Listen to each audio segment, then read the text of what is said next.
जय हिंद दोस्तों, सीएए का नोटिफिकेशन आ चुका है। ऑपोजिशन लीडर्स के लाख विरोध प्रदर्शन करने के बावजूद भी मोदी सरकार ने 11 मार्च को सिटीजनशिप अमेंडमेंट एक्ट को लागू कर ही दिया। जी हाँ, अब इसमें घबराने वाली कोई ऐसी बात नहीं है, क्योंकि साल के शुरू में ही हमें ये मालूम हो चुका था कि सीएए यानी सिटीजनशिप अमेंडमेंट एक्ट को जो है एमपी इलेक्शन यानी कि लोकसभा इलेक्शन से पहले ही लाया जाएगा हिंदुस्तान में। खबरों में भी पहले ही देख चुके हैं हम लोग, और इस पर हमने एक ऑलरेडी वीडियो भी बनाई है जिसमें हमने ये बताया है कि सीएए का मतलब क्या है, सीएए से क्या क्या होगा। लेकिन आज की इस वीडियो में दोस्तों हम ये बताने वाले हैं कि सीएए से असल में क्या होने वाला है। तो सीएए को लेकर काफी सारे लोग कंफ्यूज है कि इससे होने वाला है क्या है, इससे क्या होगा, इससे हिंदुस्तान पर क्या असर पड़ेगा, हिंदुस्तान की आम जनता पर क्या असर पड़ेगा। तो दोस्तों मैं इस वीडियो में क्लियर कट और बड़े आसानी के साथ और शॉर्टकट में समझाने वाला हूँ सीएए का मतलब क्या है असल में।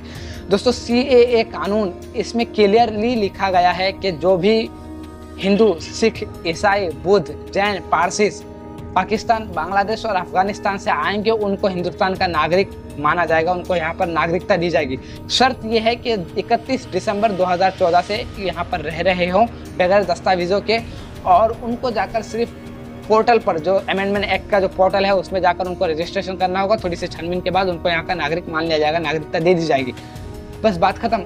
अब इस कानून में इतना क्या है कि मुसलमान इसका विरोध कर रहे हैं और साथ ही साथ अपोजिशन लीडर भी इसका विरोध कर रहे हैं। बात तो यहीं पर खत्म है? नहीं दोस्तों, बल्कि यहाँ पर वो झोल शुरू होता है। पूरा झोल कानून का यहीं पर है दोस्तों। अगर सीएए को अगर आप जिस तरीके से आपके सामने बीजेपी वाले और खुद impact home minister Amit Shah पेश कर रहे हैं कि सीएए किसी की नागरिकता छीनने का कानून नहीं है, बल्कि नागरिकता देने वाला कानून है, तो दोस्तों ये बिल्कुल बहुत ही हद तक ये काफी गहराई वाली बात है। दोस्तों होम मिनिस्टर अमित शाह कहते हैं कि सीएए कानून नागरिकता देने वाली कानून है, नागरिकता छीनने वाली कानून नहीं है। यहाँ तक तो बात ठीक है दोस्तों, लेकिन पूरा झोल यहीं पर शुरू होता है। क्योंकि दोस्तों सीएए कानून का मतलब ये है कि जो गैर मुस्लिम है, मुसलमानों के अलावा जो गैर मुस्लिम है, वो 31 दिसंबर साल 2014 से पहले अगर हिंदुस्तान में रह रहे हैं तो बगैर दस्तावेजों के उनको इस पोर्टल पर जाकर रजिस्ट्रेशन करना होगा। उसके बाद उनको यहाँ की नागरिकता मिल जाएगी।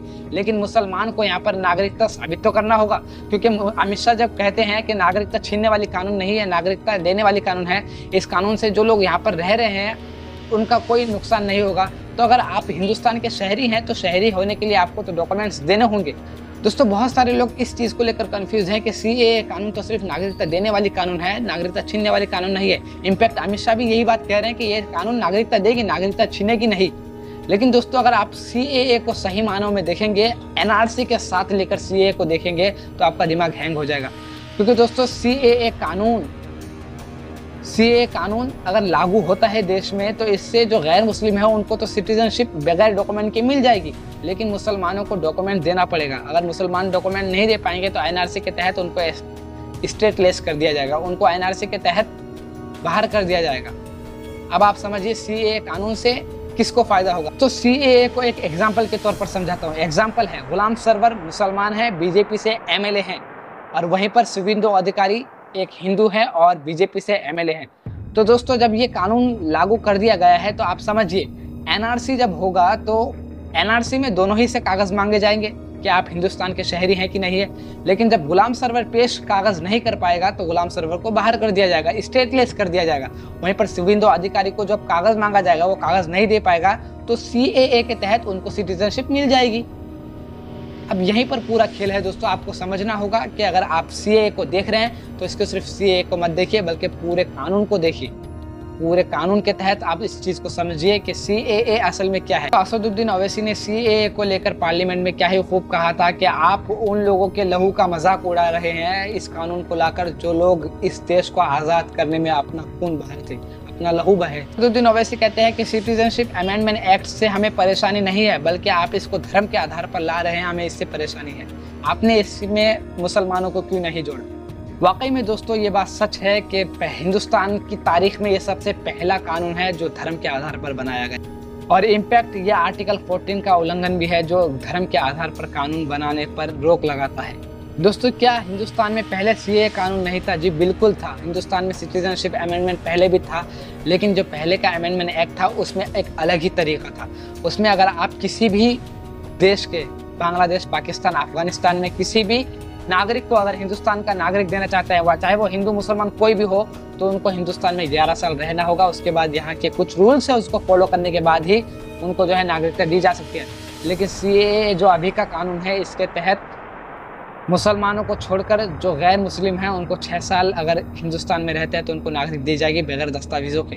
वहीं पर अगर मुसलमानों को नागरिकता लेनी होगी तो उनको डॉक्यूमेंट्स के साथ साथ 11 साल यहाँ पर रहना होगा, फिर उनको नागरिकता मिलेगी। उम्मीद करता हूँ दोस्तों कि हमारी ये वीडियो आपको अच्छे से समझ में आ गई होगी। अगर समझ में आ गई है तो हमारे इस वीडियो को लाइक करके चैनल को सब्सक्राइब जरूर कीजिएगा।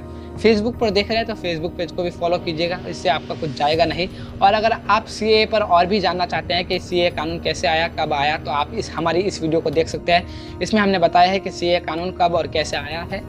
अगर आपको हमारी ये वीडियो पसंद आती है तो हमारी वीडियो को शेयर जरूर कीजिएगा। बाकी इस पूरे वीडियो के बारे में आपकी क्या राय है कमेंट सेक्शन में जरूर बताइएगा। मिलते हैं किसी नई वीडियो में नई इन्फॉर्मेशन के साथ, तब तक के लिए दुआ सलाम, जय हिंद।